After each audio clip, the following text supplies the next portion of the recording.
Fit in 10 Nation is day 41 of the Fit in 10 challenge.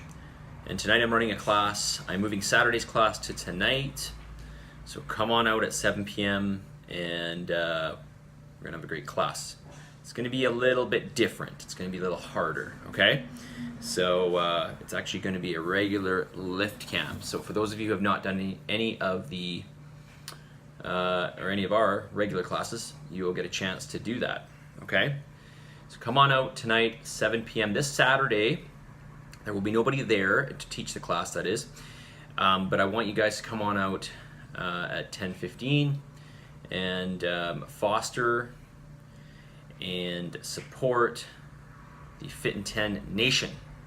Get together, help each other out, spot each other, laugh, scream, smile, shed some tears, have a great time, all right? Be there for one another, support one another. Come on out this Saturday, 10:15, okay? All right.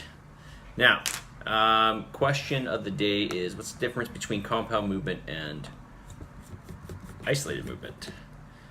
As I drink my shake here. By the way, do you guys know what's in this? Some of you do, I bet. So what's the difference? Okay, in a nutshell, an isolated movement is movement at one joint.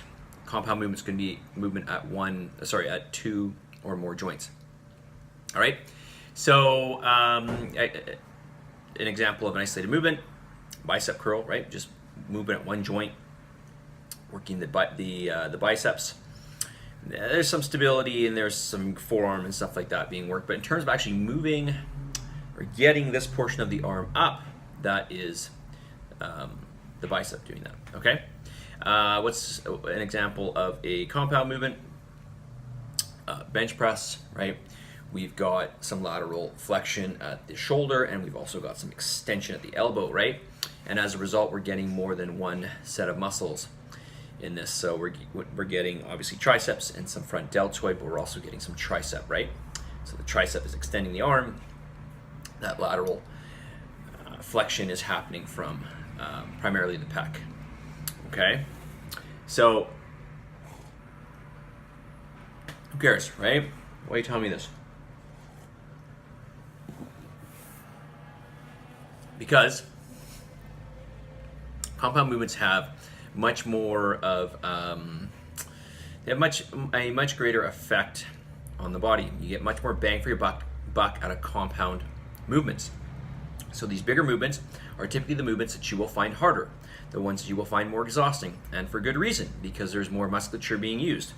There is more energy being utilized, generally speaking, okay? With intensity being equal between an isolation movement and a compound movement, there's definitely a lot more energy being utilized. And as a result, you're going to see more results from the compound movements. Now, that's not to say that isolation movements are not important. Of course, they're in there, and if we want to work the entire body on a simplistic scale, then we want to do these isolated movements, okay? But compound movements are, you're going to get, like I said, more bang for your buck. So more energy burn, more effect on the musculature of the body. So we're affecting more muscles. And as a result, we're going to get a greater output of testosterone. This is in the short term. Okay, and you're not going to get a huge amount of it. It's like, it's a small amount, but it still has an effect. And growth hormone, okay, just due to the amount of lactate that's produced in the body. Okay, that's going to help with natural growth hormone production, and this is really important for helping to burn body fat and help with recovery and the building of some lean muscle mass. Like I said, you guys are not going to build huge amounts of lean muscle mass. On average, you guys probably build 3 or 4 pounds of muscle. If you're new, maybe 5 pounds of muscle. We've had the odd outlier in our challenge gain like 10 pounds or 12 pounds throughout the whole challenge. But it's very rare. All right, so do both of them. They're important, but the compound movements are going to have much more of they're going to have a much greater effect on the body overall in terms of producing results, okay? And you typically will have a good sleep after you squat or deadlift or do something like that, especially heavy. All right, what's in this shake? Well, doesn't look that great, does it? It's actually really good. So I put I use two kinds of protein powder, right? I use the Magnum, which is a whey-based. It's a dairy-based protein. It doesn't have any lactose in there, but it is derived from milk primarily. But the one that I put in here is Vega. So I put Vega in here. I also put about 1.5 cups of steamed broccoli. It's cooled steamed broccoli. 200 grams of Greek yogurt, 25 grams of almonds, and about 1 cup of cashew or almond milk, depending on what I have. Okay, calorically speaking, they're about the same caloric density, so same amount of fat, same amount of carbs, pretty much. All right, so I blend that up and get this nice little concoction. It basically just tastes like chocolate. So there you go. All right, mess of the day. Mess of the day is really easy on this one. It's 3 words, and it's consistency, consistency, consistency.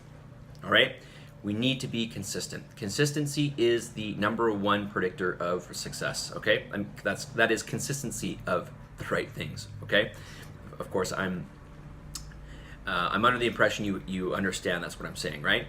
So consistency, consistency, consistency.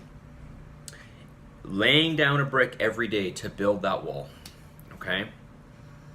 Now, that's not to say that you're not going to have some bad days, or maybe some days where you might think in your mind that you're taking a step back, but this is all part of that greater process, right?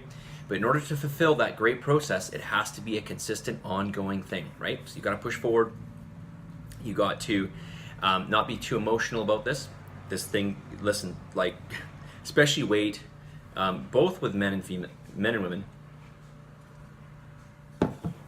Weight can be a very emotional thing, okay? I mean, working towards any goal, it can be an emotional thing, but you've got to be as objective and analytical about it as possible, all right? And don't become your own worst enemy, all right?